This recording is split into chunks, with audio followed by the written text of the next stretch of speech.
serve as Executive Director of the Association of Professional Schools of International Affairs. This session is going to be looking at the United Nations Young Professionals Program. We're delighted to be joined by Julie Weintraub of the UN to walk through this overview for prospective candidates of the YPP. The session is being recorded, so if you have any trouble listening to the session or aren't able to take notes, please feel free to refer to the APSIA YouTube page afterwards, and you'll receive that link later. We will be walking through the session, but if you have questions as we go, please feel free to put them in the chat box on the right-hand side of your screen, and we will be taking questions after Julie finishes her presentation.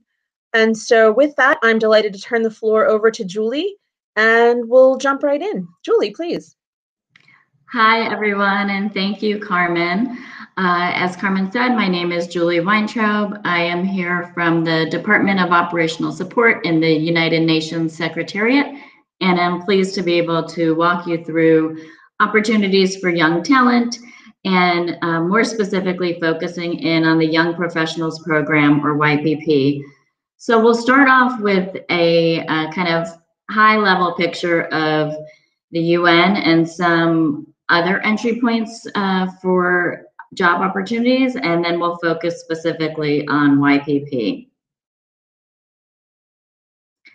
So first off, this slide is very busy, but I just wanted to highlight a little bit about the United Nations system and what I mean when I talk about the UN Secretariat. So you'll see all the way on the left, there is the Secretariat, and then in the yellow box on the bottom are the various departments and offices within the UN Secretariat. There are also the regional commissions, which are circled in orange, and then a few funds and programs that are also considered part of the UN Secretariat.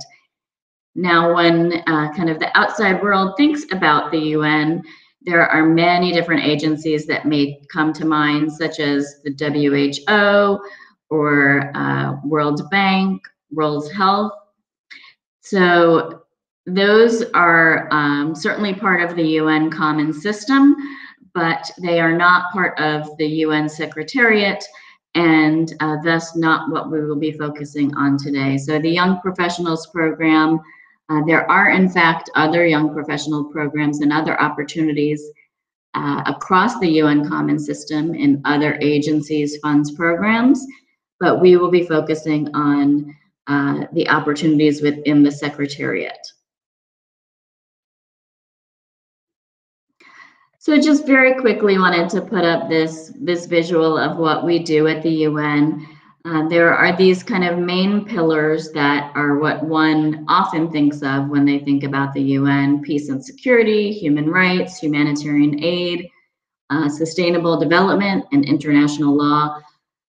The UN obviously focuses and prioritizes these activities, but really it is more than just this. It functions as any other large international organization would. And so really just want to make sure that I highlight to everyone that we do conduct work across 9 job networks, is how we define the work, and 47 job families. So again, like any large organization, we're going to have roles in management and administration, in public information, communications, and science, legal. So there's a wide range of job opportunities across the UN in all of the different types of work that one can imagine. So before we jump into the Young Professionals Program, which is really what we'll be spending our time on today, I did just want to kind of clarify a few definitions, things that you might see when you go onto the UN Careers site, and also some other entry points into the UN for young talent. So when going on to the UN Careers page and looking at the different job opportunities, you'll see the categories of professional and higher, general service and related, and field service. You'll see the abbreviations associated with them. It can all be somewhat confusing. So do just want to point out that professional, for example, professional and higher is for those with higher level degrees and specific years of work experience. For example, when we look at the P2 level, which is the typical entry-level professional role, one would expect to have 2 years of experience for P2 level.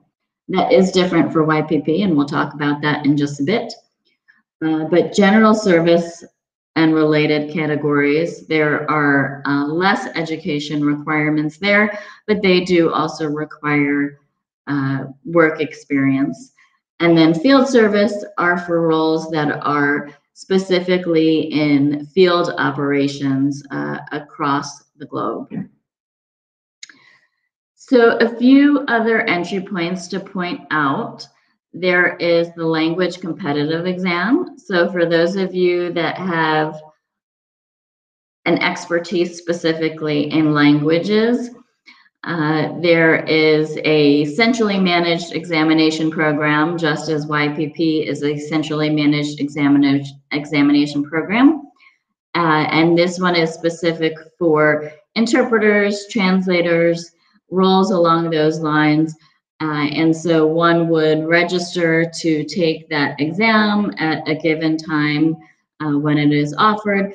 And then if successful, you would be placed on a roster to be eligible to be placed in those types of positions. So fairly similar to YPP, but specific for languages. There's also the UN volunteers that I want to point out. It is separate from the UN Secretariat, but it's a really nice opportunity for individuals to get exposure and experience with the UN common system. And the UN volunteers are actually do receive a stipend of pay. So that is helpful. An interesting opportunity that they also allow is for online volunteering. So I would just encourage folks to go ahead and check out the unv.org site if you're interested in what other opportunities might be out there for kind of getting a foot in the door into the United Nations. There is also what we call the Junior Professional Officer. This is another entry-level type of role, and it is specifically funded by individual countries. So you would want to go to your own kind of State Department or Ministry of Foreign Affairs website for your country and find out if they participate in the Junior Professional Officer program with the UN, essentially where a country sponsors a staff member in the UN. Some other short-term opportunities to consider. When you go on to the UN Careers website, you'll see the different categories of opportunities. As I had already mentioned, you'll see professional and higher, general service, things along those lines. You'll also see tabs to search for temporary job openings, consultant and contractor openings, and to search for internships. So the internships, unfortunately, are unpaid, but they can last up to 6 months and provide individuals with a wealth of experience and exposure in the UN. The temporary job openings can vary in length, anywhere from maybe 3 months up to just shy of 1 year. And they are another great way to get work experience with the UN, as well as consultants and individual contractors if you have expertise in any specific areas.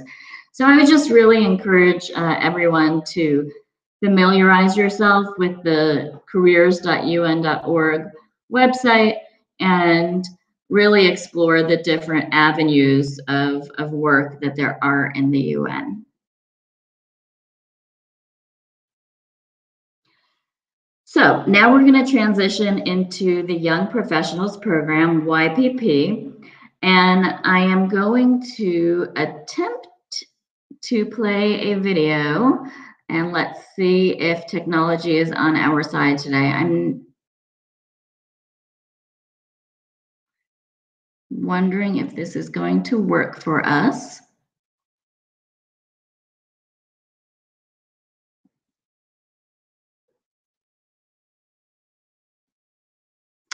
I don't think technology is going to be on our side, so we're going to go ahead and move on. But I will point out to everyone later on where you can find the video on your own. It's really just a 2-minute quick snapshot of what is YPP. So we will be going into detail on it. I was just hoping to give you a quick overview in advance, but let's go ahead and move on.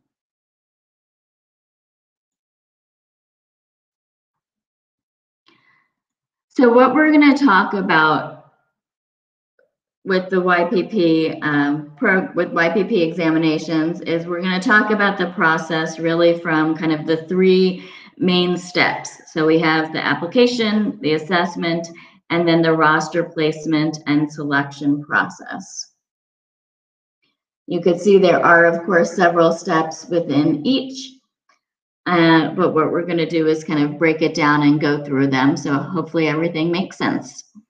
First, really, obviously, is the application process. There is simply 4 main eligibility criteria to be able to apply and be screened in to participate in the YPP examination process. First off is nationality. So each year, the UN identifies the member states or countries that are un- or underrepresented with staff in the organization.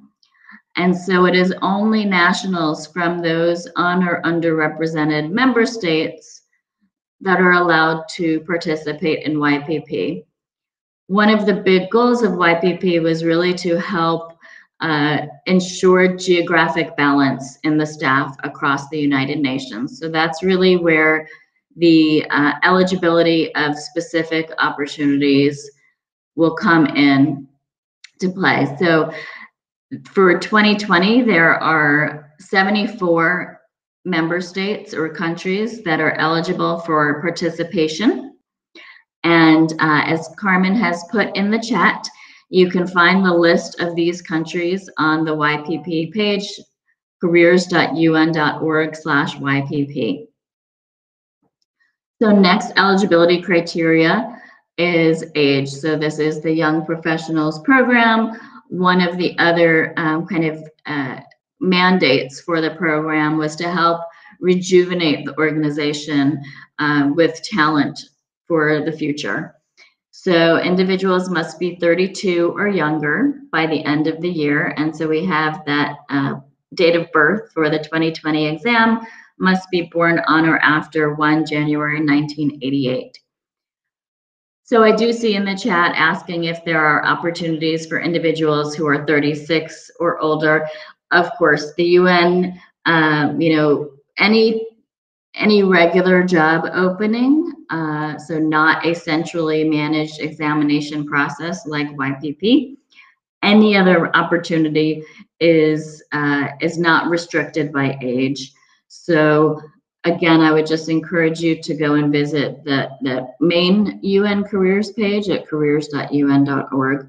But for YPP, it is part of its mandate that individuals must be 32 or younger to be able to participate. Next up in the eligibility criteria is education. So individuals must have, just at a minimum, a bachelor's degree or its equivalent relevant to the exam area. We'll talk about that a little bit more, just kind of what does relevant to the exam area mean. But simply, the accepted degree areas will be listed in the job opening announcement. And then the last eligibility criteria for YPP is fluency in English or French. So just want to kind of emphasize a point here that The application time for YPP is not the time to be humble in your language skills. So if you are capable of working at a professional level in the language, then you would want to indicate fluency in the four elements of language that are listed here. Anything less than fully fluent in across these four areas in English or French would disqualify an individual. So before I move on from this page, I do see that there are some questions about the participating member states. So I'm going to go ahead and address those now. In terms of the member states and the list of countries that are eligible to participate, that changes every year. So every year we do an analysis of the staff representation, essentially across the UN Secretariat, and that helps us identify which countries are un- or underrepresented in the UN in terms of staff. So there is not a YPP for non-participating member states. Individuals would simply apply to any other specific job opening. And in terms of when the bachelor's degree is needed by, it would need to have been received by close of the application or by application date. So the way that it works is that Inspira, that is the name of the UN's online application system. So that application system will do an automated screening of these four basic eligibility criteria. So if somebody has indicated that they have not yet received their bachelor's degree, then they would be automatically screened out.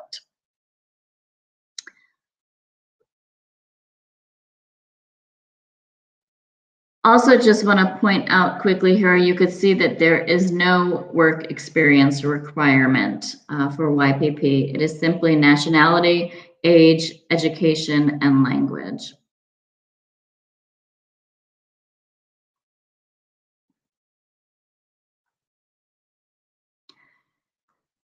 So the application process, we'll talk a little bit later on, but we are anticipating to open the application by late August, perhaps early September.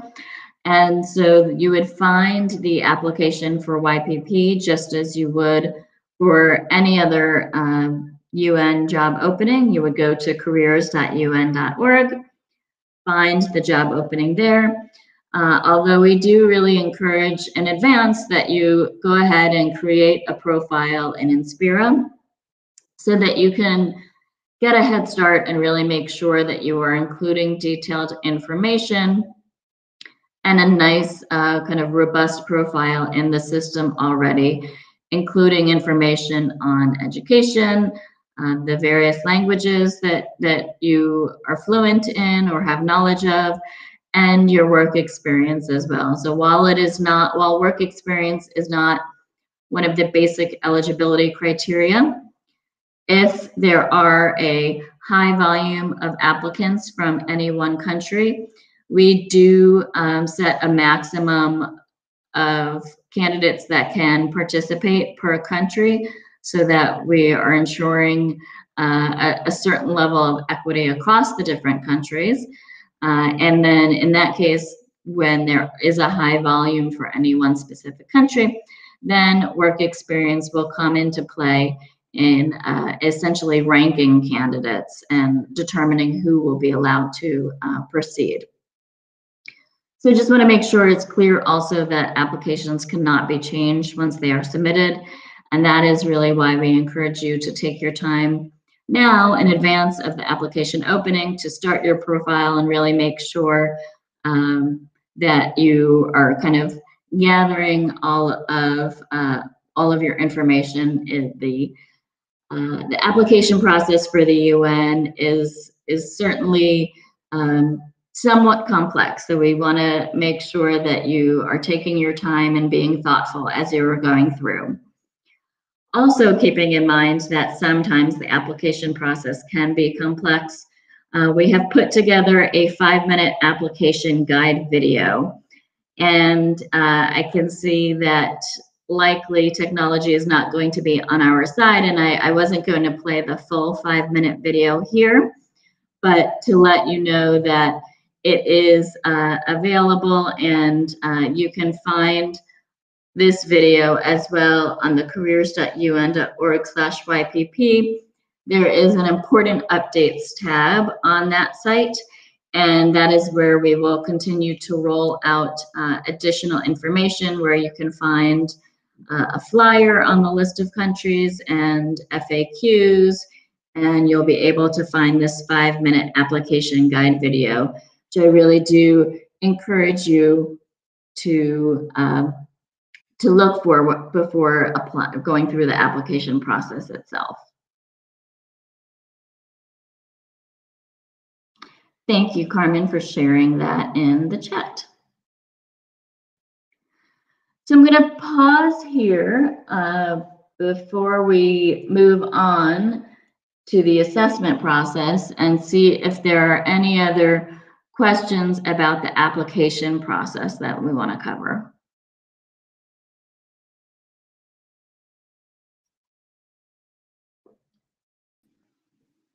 Julie, it looks like we have a few questions related to countries and eligibility.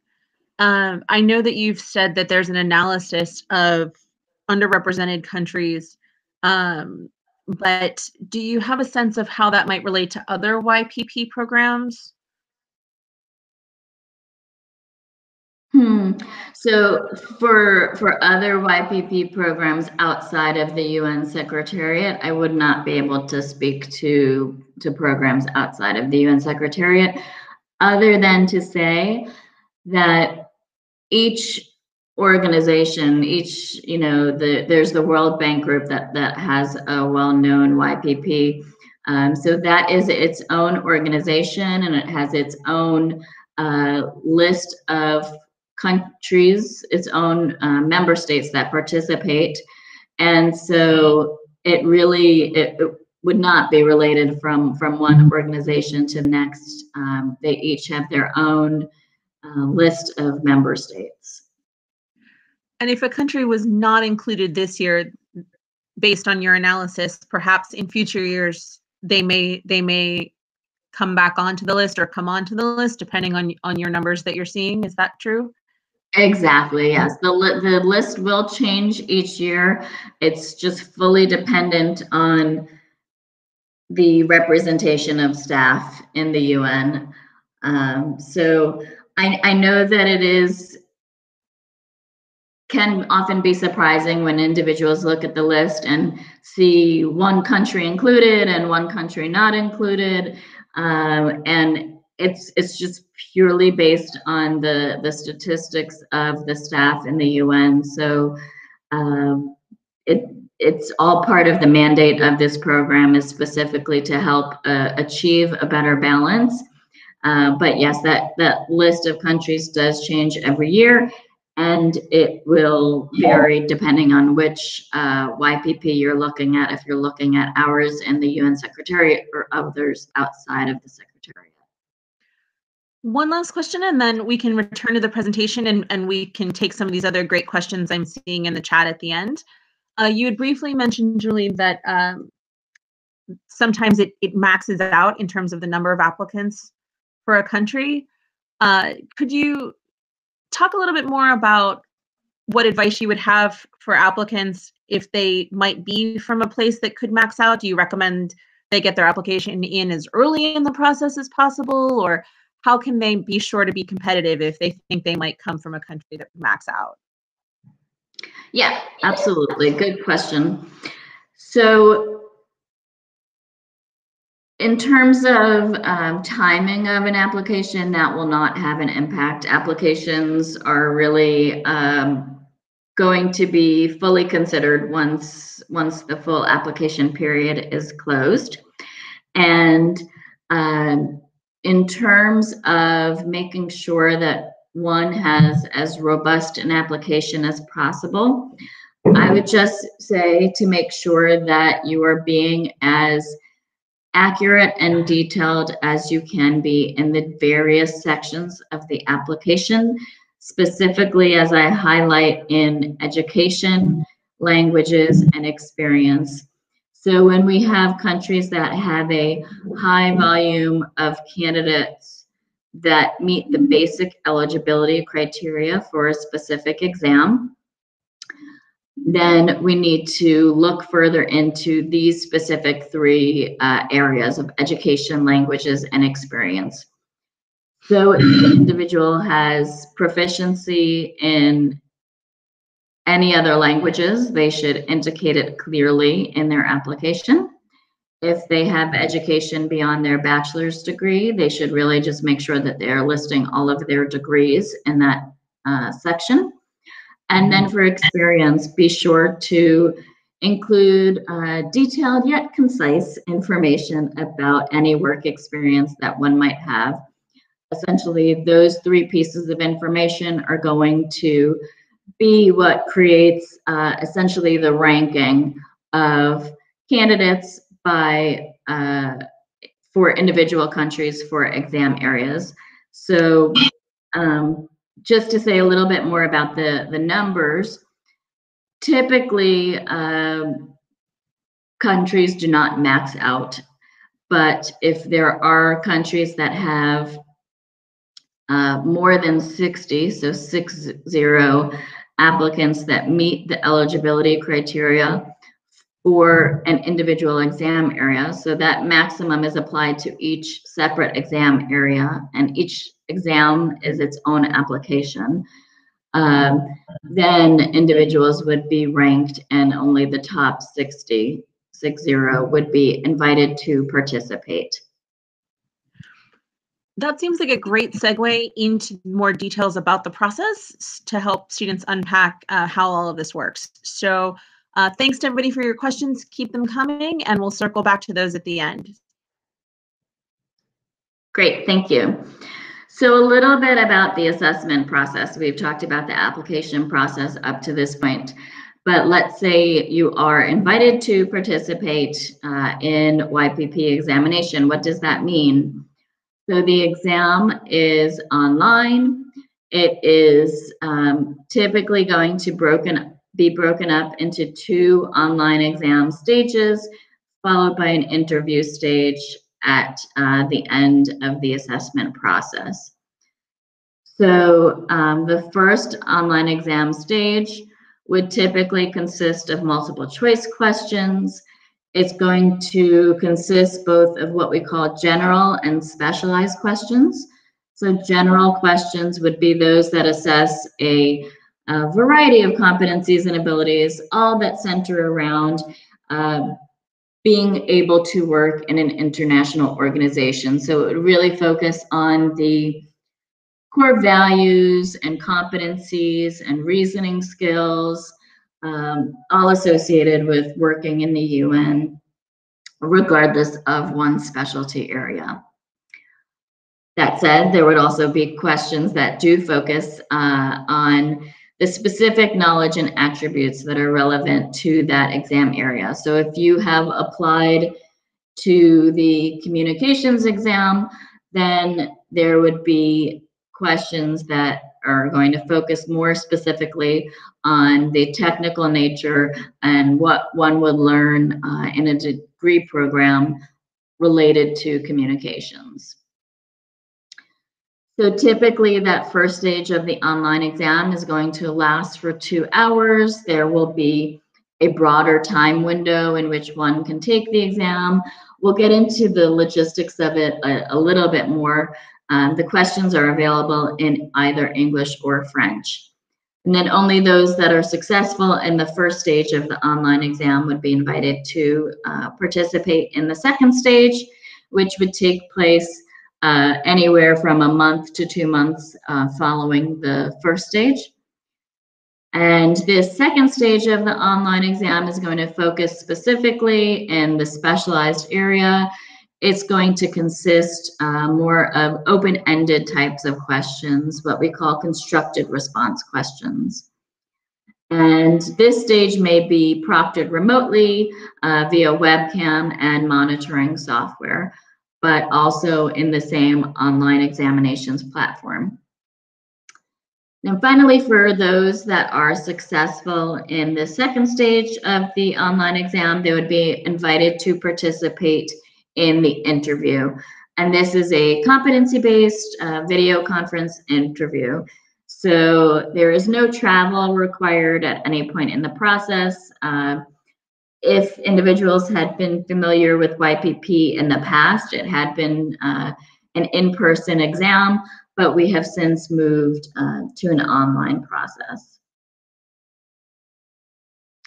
Just gonna jump forward here. I'm still in the assessment process, but want to talk a little bit more about the online testing system.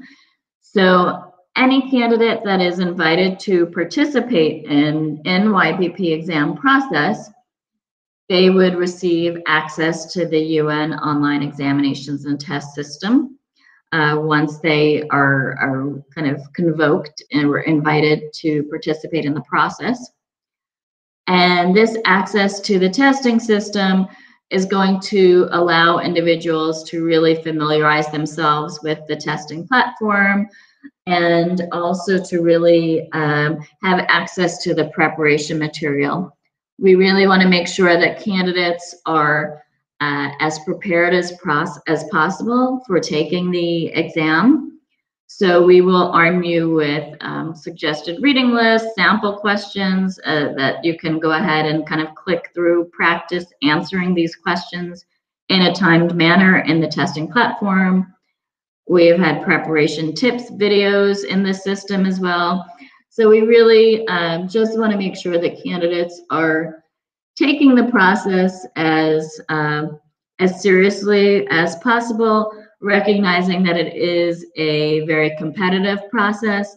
So we try and provide you with all of the materials needed to then go on your own and independently study or form a study group. We know that individuals very frequently create study groups online. That is certainly fine. We try and give you what is needed for then you to kind of take on the responsibility of studying on your own. Individuals would typically have a month or two notice in advance prior to the examination, if not more. So you really should be able to kind of go through with having seen the sample questions and the suggested reading list, and just having that relevant degree. It all is what is kind of preparing you for success on the exam. I do want to put this warning statement out just to be clear that the United Nations does not charge any fees at any stage of the process. We are aware that there are for-profit companies that sell services related to the UNYPP, and that these companies are in no way supported or endorsed by the United Nations. They can be kind of sneaky in the way that they name themselves. There is one called YPUN that is in no way affiliated with us. When you look at their pages on social media, they can be very deceiving and really attempt to appear as part of the UN. So just be careful when you're, on Google looking for resources related to YPP. And just keep in mind that we will provide you with the list of suggested study materials and with practice questions and with videos on tips on how to prepare. So you should have all you need without having to pay for services. So I can go ahead and pause here. See if there are any specific questions about the assessment process.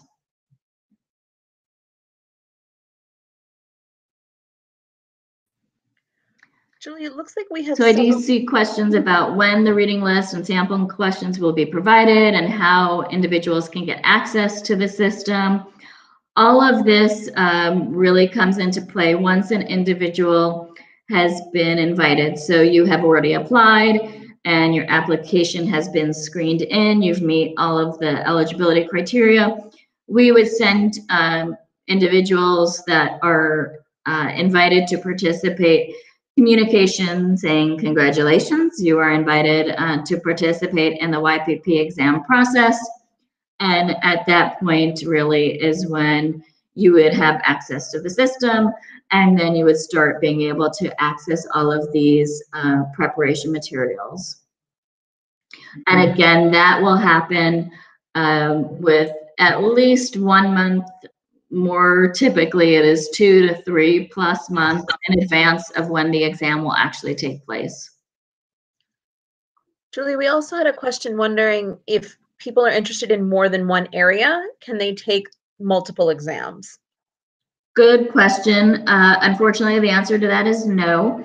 So you would just want to consider which exam area you feel most confident in being able to pass an exam and apply only to that one. If an individual applies to more than one exam area, the system actually will automatically disqualify them. And so this is one of the pieces of information in that application guide video. So do make sure that you take the 5 minutes and go ahead and watch that video in advance of when you would want to apply. It's going to give a lot of those good tips about what might screen an individual out automatically, what might disqualify one's application, and applying to more than one exam area is an example of that. That's great. I think that we've encapsulated most of the questions we've seen in the chat, so we can keep going. All right. So this slide again has a lot of information, but I think what I really want to kind of stress is success in the YPP examination process leads to placement on a roster. So it means that one would be placed on a list of successful candidates. It does not mean placement into a position automatically. So when we talk about a roster, the YPP roster is used to fill these P2 vacancies that I mentioned. It's used to fill appropriate vacancies related to the exam area, and it's used for a period of 3 years. So I have certainly seen it where an individual has been successful in the process and placed on the roster, and maybe a month after that they are placed into a position. Or it could take the full 3-year life cycle of the roster before an individual is placed into an appropriate position. And then of course, anywhere in between that 1 month and 3 years. So really the way that the YPP is set up, it is to create a pool of candidates that have been pre-approved essentially for placement into positions as they become vacant. It's also important to understand that positions may become available at various UN Secretariat offices. And obviously we do have offices worldwide. We have on the slide here the main duty stations where individuals would be placed into: Addis Ababa, Bangkok, Beirut, Geneva, Nairobi, New York, Santiago, and Vienna. But a position might come up outside of those, and really candidates must be willing and available to serve in any location, and they should expect to serve at a minimum in that first position for a period of 2 years. After that 2 years, and subject to satisfactory performance, then candidates are granted what is called a continuing contract. And so that is a really stable contract that is just going to lead to a long career in the UN. So, you know, it's a great opportunity being able to be placed through YPP, but really individuals should just keep in mind that this, you know, success in the process does not mean placement into a position right away by any means. It means that you're opening up the door for future opportunities in the UN. I do see questions about if you're placed on the position. So if you are placed on the roster, there's no more rigorous assessment process to kind of apply for the vacancies as they come up. It's really more about assessing interest via the hiring manager and the individual. So, you know, kind of the big assessment ends once you are placed on the roster. And then it's really about identifying what is the appropriate fit to be placed into a position after being successful on the roster. So absolutely, you can be placed on the roster if you are currently in grad school. There's no limits regarding that.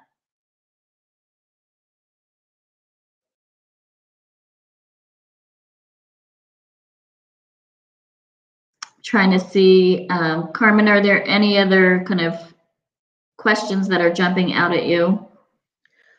We have one other question about how many people perhaps stay on the roster for the entire 3 years and don't become placed in a position. Do you have a sense of that?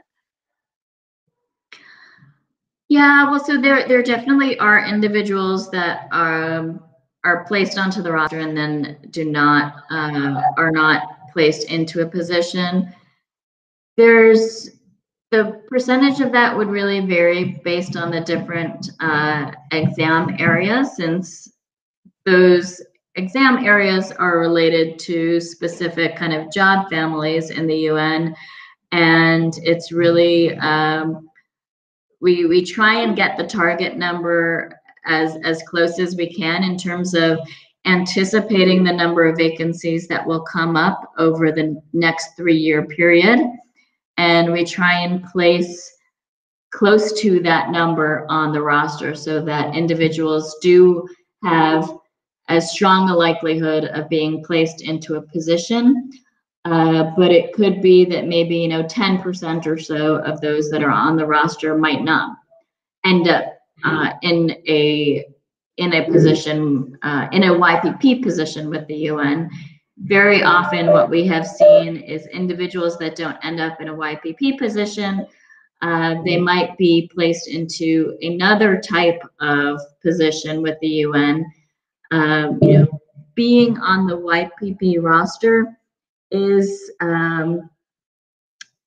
looked upon very well across the board. So it could be that you you know, apply to a different type of position while you are on the roster. You apply to a P3 position, and you might get that position. So separate from your roster placement. You know, individuals can certainly continue to apply to other UN positions despite being on the roster.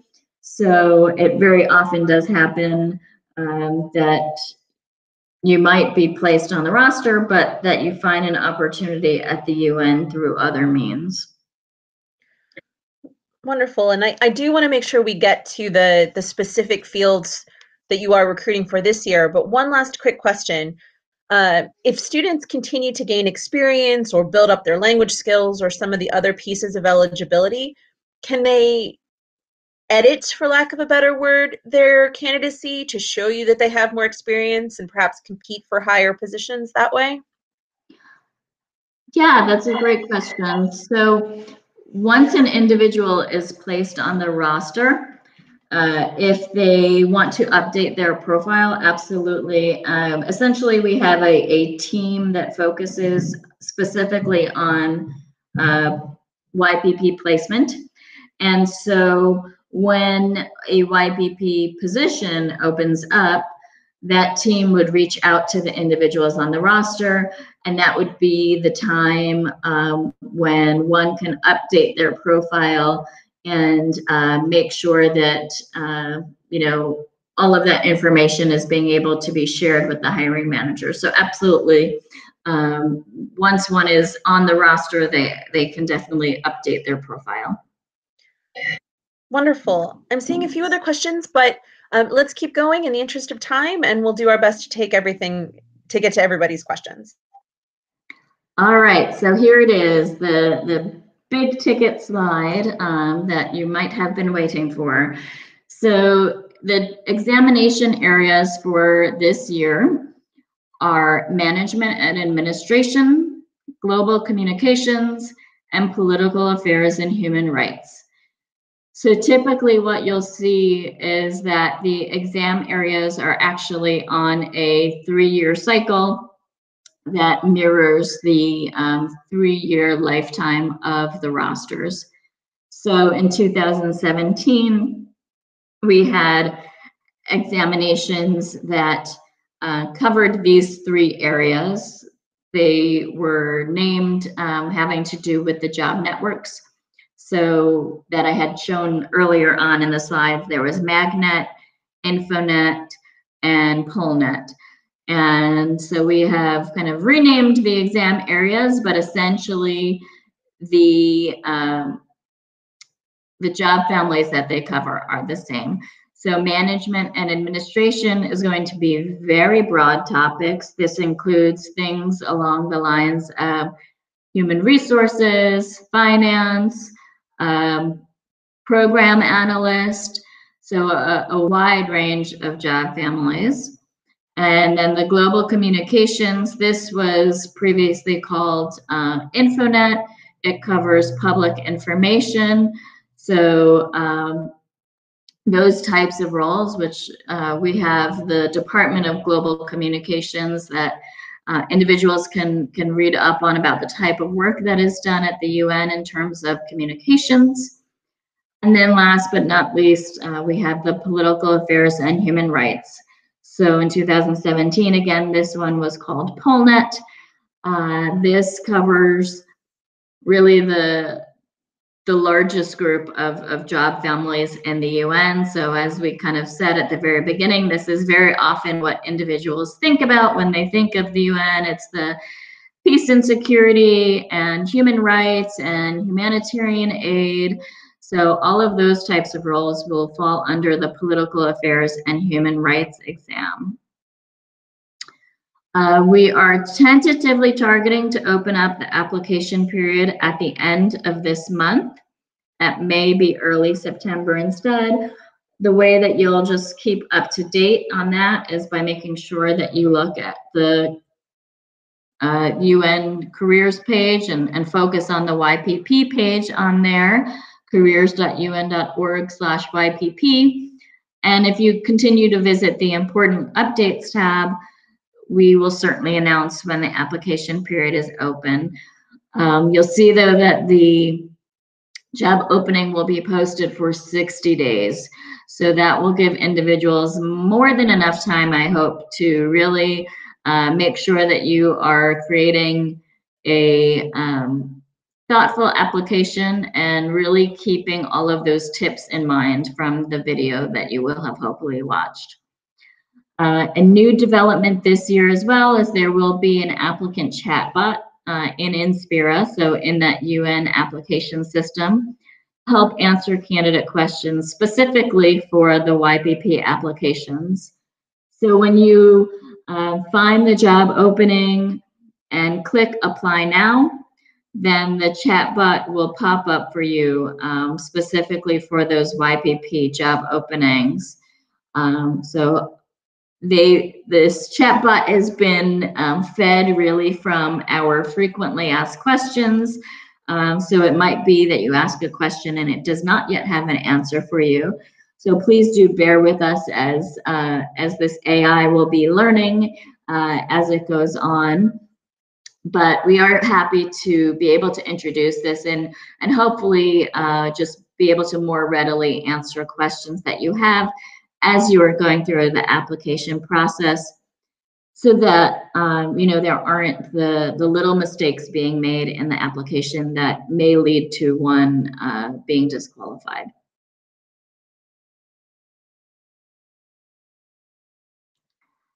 So, Carmen, are there any questions at this point that are jumping out at you? Each year, the examination areas change based on your assessment of critical needs in the UN. And I know that each year the list of countries changes based on your assessment of critical needs at the UN. So, recognizing that this year is a specific moment in time for these areas and countries, if a student is just beginning their graduate program, do you recommend that they apply based on this moment in time, knowing that their program would be about 2 years, or would you counsel someone to wait for a future opportunity?